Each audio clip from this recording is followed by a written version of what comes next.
नमस्कार, स्वागत है आपका खास खबर में। आपके साथ मैं हूं रेणु कैलाश। पानीपत में प्रधानमंत्री नरेंद्र मोदी आज महत्वाकांक्षी योजना बेटी बचाओ बेटी पढ़ाओ को हरी झंडी दिखाने जा रहे हैं। लेकिन बेटियों को बचाने के लिए ये कोई पहली मुहिम नहीं है। इससे पहले भी कई मुहिम चलाई गई थी, लेकिन वो मुहिम धूल फाकती नजर आई है। ऐसे में सवाल उठना लाजमी हो गया है कि क्या अब नई मुहिम से लोगों को बेटियों को देखने का नया नजरिया मिलेगा? क्या वाकई अब इस देश आएंगी लाडो?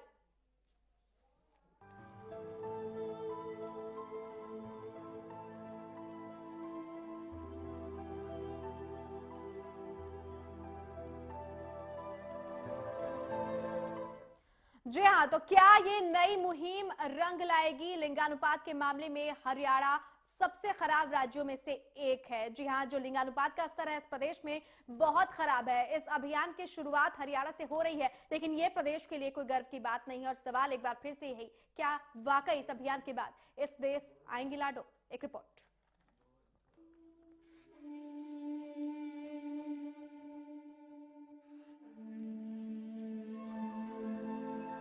बेटियों के हक में राष्ट्रव्यापी बेटी बचाओ बेटी पढ़ाओ अभियान शुरू करने के लिए देश के प्रधानमंत्री नरेंद्र मोदी ने हरियाणा का चयन किया। लेकिन ये हरियाणा के लिए कोई गौरव की बात नहीं है। खराब लिंगानुपात को ध्यान में रखते हुए कन्या भ्रूण हत्या के खिलाफ ये अभियान प्रदेश से शुरू किया जा रहा है। लड़कियों की सुरक्षा और शिक्षा, घटते लिंगानुपात, कन्या भ्रूण हत्या पर रोक और महिलाओं की अधिकारिता पर लोगों को संवेदनशील बनाने के लिए पीएम मोदी पानीपत शहर से अभियान की शुरुआत कर रहे हैं। और इसकी एक खास वजह भी है। दरअसल हरियाणा देश का एक ऐसा राज्य है जहां सबसे खराब लिंगानुपात है। राज्य में लड़कों के मुकाबले लड़कियों की संख्या बेहद खराब है और इस मोर्चे पर बुरे रिकॉर्ड को देखते हुए हरियाणा का चयन किया गया है। देश के 15 जिले ऐसे हैं जहां लिंगानुपात सबसे खराब है, जिनमें से 9 अकेले हरियाणा के हैं। इस बात का उल्लेख मोदी पहले भी कर चुके हैं। असल में लिंगानुपात के लिहाज से 100 खराब जिलों में हरियाणा के 12 जिले शामिल हैं, जबकि पड़ोसी पंजाब के 11 जिले आते हैं। देश के यही 2 राज्य ऐसे हैं जिनकी स्थिति इस मामले में बुरी है। दोनों राज्यों के 23 जिलों के साथ इनकी संयुक्त राजधानी चंडीगढ़ भी सूची में ही शामिल है। हरियाणा में प्रति 1000 पुरुष के मुकाबले महिलाओं की संख्या 879 है। ऐसे में सवाल उठना लाजमी है कि क्या बेटी बचाओ बेटी पढ़ाओ अभियान का मकसद पूरा हो पाएगा? क्या यह अभियान लोगों की सोच में बदलाव ला पाएगा? Bureau report, Haryana news. तो क्या ये नई मुहिम रंग लाएगी? इससे पहले भी 2013 की बात करें तो योजना की शुरुआत की गई थी। बालिकाओं के लिए तमाम योजनाओं की बात की जाती है, लेकिन ना तो उनके प्रति समाज के नजरिए में कोई सोच आ पाता है और ना ही जो कानून है वो कई बार जो सक्रिय है वो साबित नहीं हो पाते हैं। लगातार जो योजनाएं हैं वो योजनाएं धूल फाकती रहती है। एक ऐसी योजना आज प्रधानमंत्री नरेंद्र मोदी उसकी शुरुआत करने वाले हैं। बड़ी इच्छाओं और महत्वाकांक्षाओं के साथ इस योजना की शुरुआत वो करने जा रहे हैं। लेकिन सवाल यही है कि क्या ये योजना अपने सार्थक मुकाम तक पहुंच पाएगी?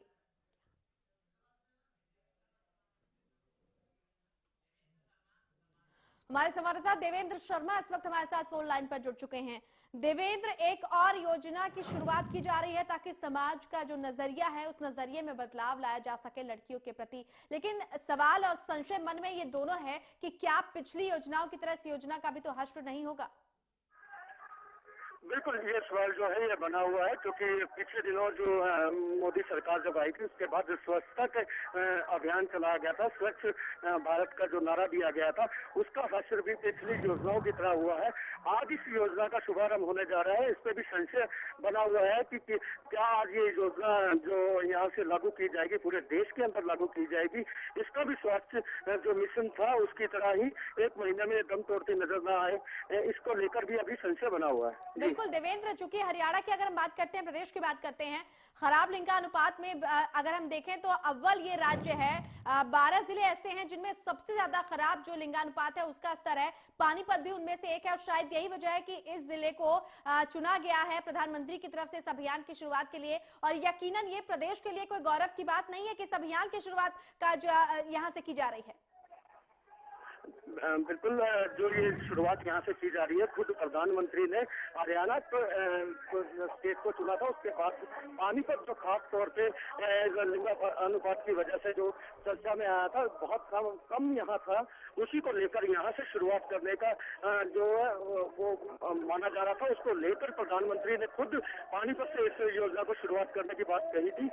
वही अब अगर इस योजना की बात की जाए तो बड़े सौभाग्य से लोग कह रहे हैं कि पानीपत जिला में इस योजना की शुरुआत करने के लिए मिला है। लेकिन एक तरफ से देखा जाए तो बड़ी शर्म की बात है कि ऐसे जिले से शुरुआत की जा रही है। चलिए देवेंद्र, बहुत शुक्रिया हमारे साथ जुड़ने के लिए आपका। और इस वक्त हमारे साथ राज्य महिला आयोग की जो उपाध्यक्ष है सुमन दहिया वो जुड़ चुकी हैं। सुमन जी, बहुत स्वागत है आपका। सुमन जी, आप सुन पा रही हैं हमें? चलिए, लगता है संपर्क नहीं हो पाया, दोबारा उनसे संपर्क करने की कोशिश करेंगे। आज पानीपत में दरअसल प्रधानमंत्री नरेंद्र मोदी बेटी बचाओ बेटी पढ़ाओ योजना की शुरुआत करने वाले हैं और चर्चा इस विषय पर कि क्या ये जो योजना है लोगों की मानसिकता में बदलाव ला पाएगी, क्योंकि इससे पहले भी तमाम योजनाएं चलाई गई हैं लेकिन वो योजनाएं धरातल पर खरी उतर नहीं पाई हैं। लोगों की मानसिकता आज भी यही है कि बेटियां बोझ होती हैं और बेटों का वो मुकाबला नहीं कर सकती। और यही वजह है कि अगर लिंगानुपात के मामले देखें तो उसमें प्रदेश फिसड्डी नजर आता है। 12 जिले ऐसे हैं जिनमें सबसे ज्यादा खराब लिंगानुपात है, जिस पर तमाम रिपोर्ट्स भी आई हैं और चौंकाने वाले खुलासे किए गए हैं। ये नई मुहिम क्या रंग लाएगी, इस पर हम आज इस पूरी रिपोर्ट के जरिए चर्चा कर रहे हैं कि पूरे देश में सबसे खराब लिंगानुपात वाला राज्य हरियाणा क्या इस मुहिम के बाद अपना प्रदर्शन सुधार पाएगा, क्या अपना जो स्तर है उसको उठा पाएगा। देश के सबसे 15 खराब लिंगानुपात वाले जिलों में हरियाणा के जिले शामिल हैं और सबसे खराब जिलों में अगर हम पूरे देश के 100 राज्यों की बात करते हैं तो उसमें 12 जिले अकेले प्रदेश के शामिल हैं। तो क्या बेटी बचाओ बेटी पढ़ाओ अभियान की मुहिम रंग लाएगी?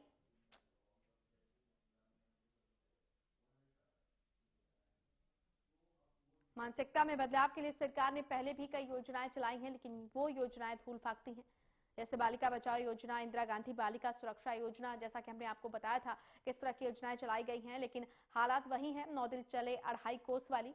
यानी आप बहुत जोर शोर से किसी योजना की शुरुआत तो कर देते हैं लेकिन थोड़े ही दिनों के बाद वो योजना जो है अपने उस सार्थक मुकाम तक पहुंच नहीं पाती है। जैसे तैसे घिसट कर तमाम योजनाएं चलती हैं, सिर्फ योजना के नाम पर ही योजनाओं का जो कल्याण होता है वो नहीं हो पाता है।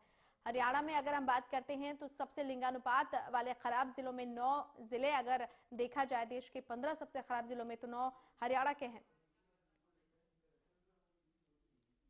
इस वक्त हमारे साथ सामाजिक कार्यकर्ता फोन लाइन पर जुड़ चुके हैं। पूनम जी, बहुत स्वागत है आपका हरियाणा न्यूज में।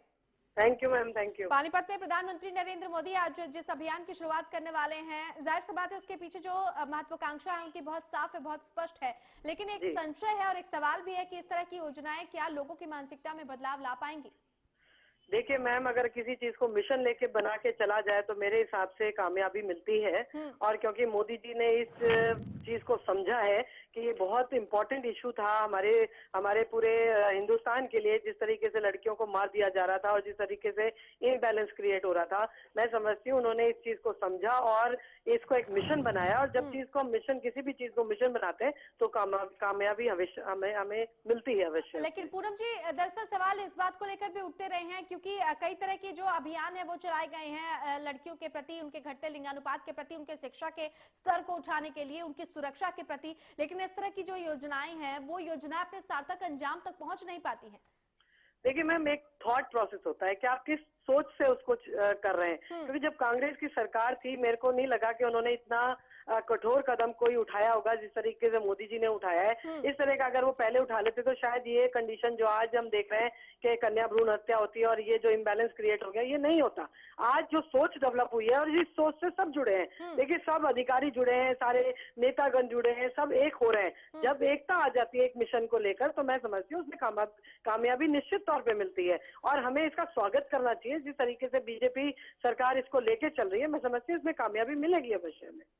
बिल्कुल पूनम जी, लेकिन सवाल ये भी बना हुआ है कि जैसा आपने कहा कि एक मिशन के तौर पर पिछली सरकारों ने भी कमोबेश एक अच्छी महत्वाकांक्षा के चलते जो है वो बहुत सारी योजनाएं लागू की थी, लेकिन लोगों तक वो पहुंच नहीं पाई थी। एक तबका ऐसा भी है जो बेटियों को आज भी बोझ समझता है और किसी भी योजना से वो तब जुड़ना चाहता है जब उसको लगता है कि उसको थोड़ी आर्थिक मदद मिल पाए। ये जो एक मानसिकता है उसमें बदलाव लाने के लिए आखिरकार क्या किया जाना चाहिए?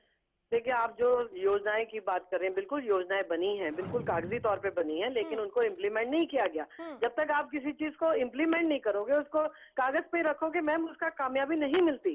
कामयाबी जब मिलती है जब सड़क पर उस चीज को उतारते हो और जमीनी हकीकत के साथ उसको जोड़ते हो। तो पहली शुरुआत तो ये मोदी जी ने की, जिसमें सब लोग जुड़े और हर महिलाओं को, मैं समझती हूँ हर महिला इस मिशन को लेके अब चल रही है, क्योंकि उनको भी समझ आ गया कि बेटी अगर नहीं बचेगी तो मेरे ख्याल से आगे खानदान भी नहीं चलने वाला। दूसरी बात जो आप कह रही हैं, पैसे के बल पर जरूर कई ऐसी, जैसे लाडली योजना हो गई, उसमें 2 लड़कियों के ऊपर आपको 5,000 रुपए मिलते हैं, इस तरह की वो योजना है। तो ऑब्वियसली एक ये इंटरेस्ट भी पैदा होता है कि अगर लड़की पैदा होती है तो 5,000 रुपए का विकास पत्र या जो भी उन्होंने स्कीम बनाई हुई है उस हिसाब से वो दिया जाता है। बिल्कुल, लेकिन एक ये महत्वाकांक्षा है इंटरेस्ट के तहत लोग बालिकाओं की तरफ ध्यान देते हैं। पूनम जी, आप बने रहिए। इस वक्त हमारे साथ राज्य महिला आयोग की जो अध्यक्ष है कमलेश पांचाल, वो जुड़ चुकी हैं। कमलेश जी, बहुत स्वागत है आपका हरियाणा न्यूज में। कमलेश जी। हाँ जी मैम, आप सुन पा रही हैं हमें? एक्चुअली आपकी आवाज नहीं आ पाएगी जी, आप बाल में रख लेते तो बेहतर रहता, क्योंकि यहाँ पर बहुत शोर हो रहा है। चलिए, हम दोबारा आपसे संपर्क करने की कोशिश करेंगे। कमलेश जी, फिलहाल बहुत शुक्रिया हमारे साथ जुड़ने के लिए। कमलेश पांचाल हमारे साथ जुड़ी हुई थी, हालांकि कुछ दिक्कतें हैं और जिसकी वजह से वो हमसे फिलहाल बातचीत नहीं कर पा रही, लेकिन हम कोशिश करेंगे उनसे आगे बातचीत करने की। आज प्रधानमंत्री नरेंद्र मोदी पानीपत में इस योजना की शुरुआत करने वाले हैं। सवाल और संशय कई हैं, हालांकि एक अच्छी मुहिम है। संशय के बादल छटेंगे, हटेंगे या फिर ये जो परिस्थितियां हैं वो घटेंगी, ये अपने आप में एक अहम सवाल है जिस पर हम लगातार चर्चा कर रहे हैं। पूनम भटनागर हमारे साथ जुड़ी हुई है।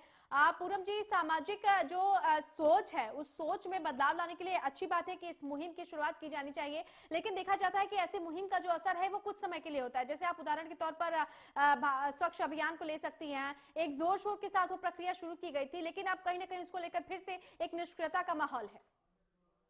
नहीं आप कह सकती, क्योंकि स्वच्छता का जो अभियान है अब लोगों के अंदर वो बात घर कर गई है कि हमें स्वच्छ रहना चाहिए। आज आप गुड़गांव की स्थिति देखिए, 24 घंटे यहाँ पे झाड़ू लगती है और सफाई रहती है।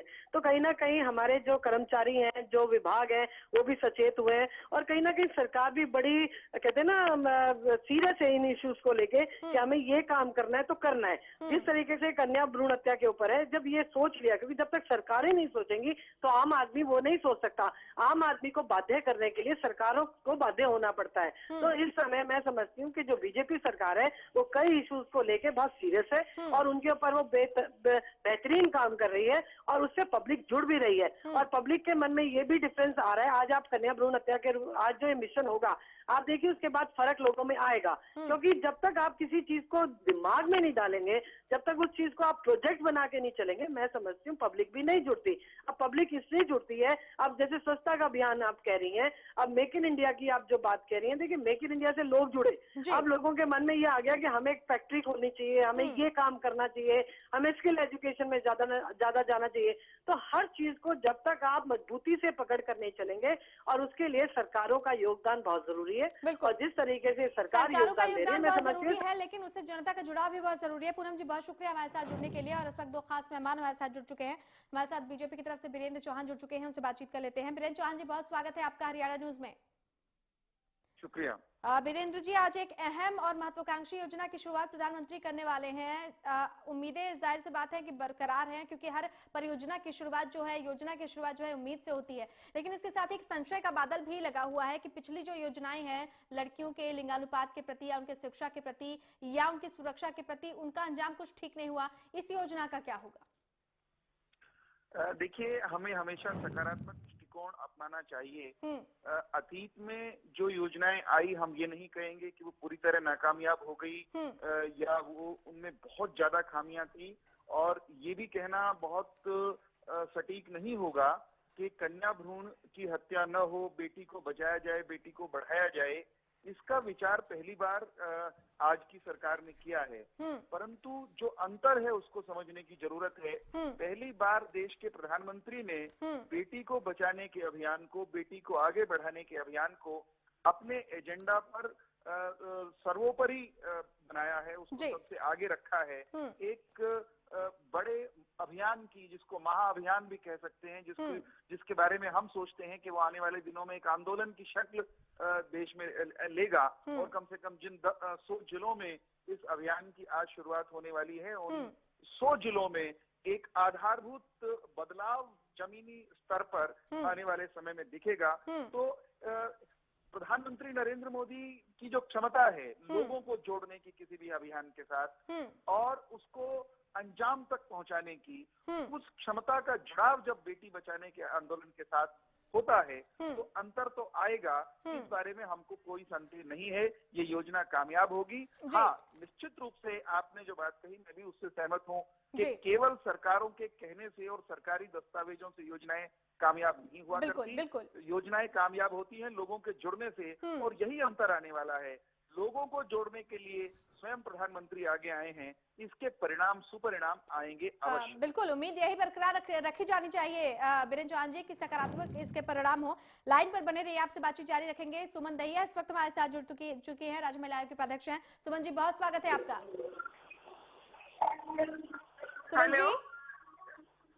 सुमन जी, आप सुन पा रही हैं हमें? हेलो सुमन जी, अब तक हमारी आवाज पहुंच रही है क्या? हाँ जी पहुंच रही है। बहुत स्वागत है आपका जी, नमस्कार। एक अच्छी योजना की शुरुआत आज प्रधानमंत्री नरेंद्र मोदी करने वाले हैं। योजनाएं बहुत अच्छी बनाई गई हैं, इसके पीछे जो इरादा है वो भी साफ है, लेकिन लोगों का इससे जुड़ाव कितना हो पाएगा सुमन जी, ये भी अपने आप में एक अहम सवाल है। महिलाओं के प्रति समाज की क्या सोच है, एक तबके की क्या सोच है, वो आपसे भी छुपा नहीं है। आप चूंकि रात दिन महिलाओं के इसी विषय के लिए काम करती हैं, क्या आप ये महसूस कर पा रही हैं कि इस योजना के बाद कोई क्रांतिकारी बदलाव आ पाएगा? देखिए, मैं ये कहना चाहूंगी कि जो भी बेटी बचाओ कन्या भ्रूण हत्या का प्रोग्राम बहुत पुरानी समस्या रही है हरियाणा में, और उसको खत्म करने के लिए समय समय पर हमने अभियान चलाए हैं, जिसमें महिला आयोग ने स्पेशली जन जागरूकता अभियान चलाया था। परंतु आदरणीय प्रधानमंत्री मोदी जी ने जो इस कार्यक्रम की शुरुआत करके खुद इसका पक्ष अपने हाथ में लिया है और बागडोर संभाली है, तो मैं ये मानती हूँ किसी देश का प्रधानमंत्री अगर किसी समस्या को अच्छे से उसे अपने ध्यान में लाकर कार्रवाई करता है तो मैं ये मानती हूँ कि उसमें ज्यादा जोर शोर के साथ जन जन तक ये बात पहुँचेगी, और इसमें कोई दो राय नहीं है कि यहाँ पर जो हमारी समस्या है इसको हम दूर कर पाएंगे और इसको जड़ से खत्म कर सकेंगे। बिल्कुल। सुमन जी, महिला आयोग के संदर्भ में भी बात कर रहे हैं, क्या आपको लगता है कि इससे आयोग भी थोड़ी मजबूत हो पाएगी?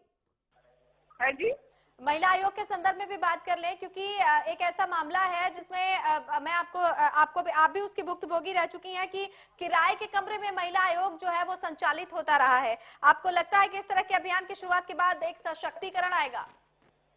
देखिए, मैं ये मानती हूँ सशक्तिकरण तो हर क्षेत्र का करना बहुत जरूरी है, लेकिन जब काम करने की मंशा मन में होती है तो मैं ये कहती हूँ कि उसके लिए आपको भौतिक वस्तुएं मिले ना मिले, आपको वो शेयर सिस्टम मिले ना मिले, जिसने जो काम करना है वो परफेक्टली उस काम को करेगा। और आयोग जो है वो इस मुहिम पे चल रहा है, इतने लोगों को इससे रिलीफ मिल रहा है कि बहुत से समाज सेवक जो है इससे जुड़ रहे हैं, और वो भी फ्री सेवाएं आयोग को जो है अपनी दे रहे हैं, जिसमें बहुत से लीगल एडवाइजर्स हैं और हाई कोर्ट के वकील हैं। तो मैं कहूंगी कि इस अभियान में हर व्यक्ति आसपास जो भी समाज सेवा करना चाहता है वो आयोग के साथ मिलकर कार्य कर रहा है, और उनकी बहुत हेल्प हमें मिल रही है। बिल्कुल सुमन जी, लेकिन इसको आम जनता तक और ज्यादा पहुंचाने के लिए आपको लगता है कि क्या कुछ जो उपाय है वो किए जाने चाहिए? क्योंकि ठीक है, आसपास के जो इलाके हैं वहां तक लोगों तक पहुंच जाएगी ये बातचीत, लेकिन बहुत सारे ऐसे लोग हैं जहां पर साधनों का अभाव है, उन तक भी ये बात पहुंचनी बहुत ज्यादा जरूरी है। तो उस अभियान को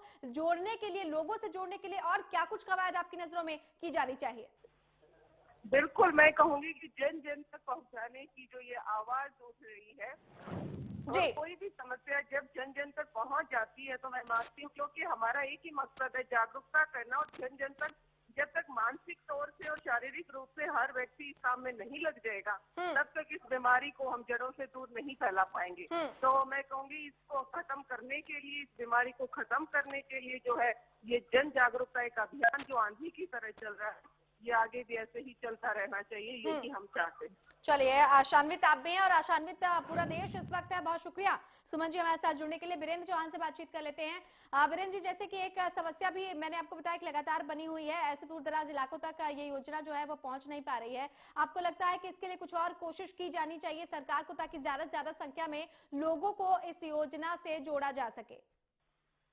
देखिए, निश्चित रूप से मैंने पहले भी कहा कि योजनाएं और उनकी कामयाबी वो सरकारी दस्तावेजों पर दस्तावेजों में नहीं होती। केवल योजनाएं बनने से योजनाएं कामयाब नहीं होती। योजनाएं लोगों के उनके साथ जुड़ाव से कामयाब होती हैं, और जिनके लिए वो योजना बनती है उन लोगों तक वो योजना पहुंचे, उन लोगों का सीधा जुड़ाव उसके साथ हो। और वो भी फिर कहूंगा कि कागजी जुड़ाव नहीं चाहिए, केवल शाब्दिक जुड़ाव भी नहीं चाहिए, वो जुड़ाव मनों का जुड़ाव हो। क्योंकि सीधे सीधे अगर कन्या भ्रूण हत्या के मामले की बात करें, गिरते लिंगानुपात की बात करें, या बेटी के प्रति समाज के नजरिए की बात करें, तो वो नजरिया किताबों में बदलने की जरूरत नहीं है, योजनाओं में बदलने की जरूरत नहीं है, मनों को बदलना है। तो एक मनोवैज्ञानिक और मानसिक क्रांति की आवश्यकता है। हाँ। और वो क्रांति अंतिम व्यक्ति तक समाज के जाए, ये बहुत जरूरी है। उस दिशा में केंद्र की और राज्य की सरकार लगी हुई है। और आज का अभियान मैं समझता हूँ एक बहुत बड़ी शुरुआत है, जिसमें जो आने वाले समय में हरियाणा पर, पंजाब पर और दूसरे राज्यों के माथे पर जो एक कलंक है कि हमारे यहाँ लिंगानुपात कमजोर है। बिल्कुल, इसी सवाल पर मैं बीरेन जी आना चाह रही थी कि हरियाणा का चयन इसलिए किया गया, कहीं ना कहीं पानीपत का चयन इसलिए किया गया क्योंकि जो लिंगानुपात का आंकड़ा है सबसे ज्यादा खराब है, सबसे ज्यादा जो निचला स्तर है लिंगानुपात का। प्रदेश के 12 जिले ऐसे हैं जिनमें शामिल किया गया है। यकीनन ये प्रदेश के लिए गौरव की कोई बात नहीं है बीरेन चौहान जी। मैंने तो पहले ही कहा, हमने कभी ये कोई इतराने की बात नहीं हो सकती हरियाणा के लिए। ये हरियाणा के हर नागरिक के लिए, पूर्व की सरकारों के लिए, आज की सरकारों के लिए भी, और प्रत्येक हरियाणवी के लिए चिंता और चिंतन दोनों का विषय है कि हम चाहकर भी आज तक गिरते लिंगानुपात पर अंकुश नहीं लगा पाए हैं। देश के जो 100 जिले चुने गए हैं जहां पर इस योजना के तहत काम होना है, उनमें से 12 जिले अकेले हरियाणा के हैं, 11 जिले हमारे पड़ोसी पंजाब के हैं, दोनों राज्यों की राजधानी चंडीगढ़ उसमें शुमार है। और एक और बात जो इससे निकल करके सामने आती है कि भाई गिरते लिंगानुपात का संबंध अशिक्षा से नहीं है, चंडीगढ़ अशिक्षित शहर नहीं है, गिरते हुए लिंगानुपात का संबंध गरीबी से भी नहीं है, चंडीगढ़ गरीबों का शहर नहीं है। जब चंडीगढ़ असंतुलित हो सकता है तो इसका मतलब पढ़े लिखे लोग कहीं ना कहीं ज्यादा गड़बड़ करते होंगे। इस बात का इस तरह के सवाल भी बिल्कुल बीरेन जी, बिल्कुल यहाँ पर रोकना चाहूंगी आपको, आप लाइन पर बने रहिए। इस वक्त हमारे साथ राज सिंह राणा, नेता कांग्रेस, जुड़ चुके हैं, उनसे भी बातचीत कर लेते हैं। राज सिंह जी, बहुत स्वागत है आपका हरियाणा न्यूज में। जी नमस्कार, धन्यवाद। प्रधानमंत्री नरेंद्र मोदी की जो महत्वाकांक्षी योजना है पूरे देश के लिए, बेटी बचाओ बेटी पढ़ाओ, इस मुहिम की आज शुरुआत होने वाली है। राज सिंह जी, एक सार्थक और एक आशान्वित उम्मीद जरूर एक प्रधानमंत्री की तरफ से की जा रही है, लेकिन इसके पीछे बहुत सारे ऐसे काले तथ्य भी हैं जो कहीं ना कहीं ये सोचने पर और ये कहने पर भी मजबूर कर रहे हैं कि ये जो योजना है क्या वो सफल हो पाएगी या फिर धराशायी। देखिए, एक तो जो है ना, मैं इस बात का स्वागत करता हूँ कि योजना का शुभारंभ जो है वो हरियाणा से हुआ जी। और वीरेंद्र चौहान जी की बात से मैं इस बात से भी सहमत हूँ कि ये सरकारें तो खाली मोटिवेट कर सकती हैं। हाँ, बिल्कुल। ये तो जनमानस को अपनी सोच बदलनी होगी और ये समझना होगा कि बेटी भी जो है वो बेटे के समान है। और मैं तो ये कहूंगा कि बेटी जो है वो बेटे से ज्यादा है। बिल्कुल। माँ बाप का जो केयर बेटी करती है वो बेटा नहीं करता है उतना।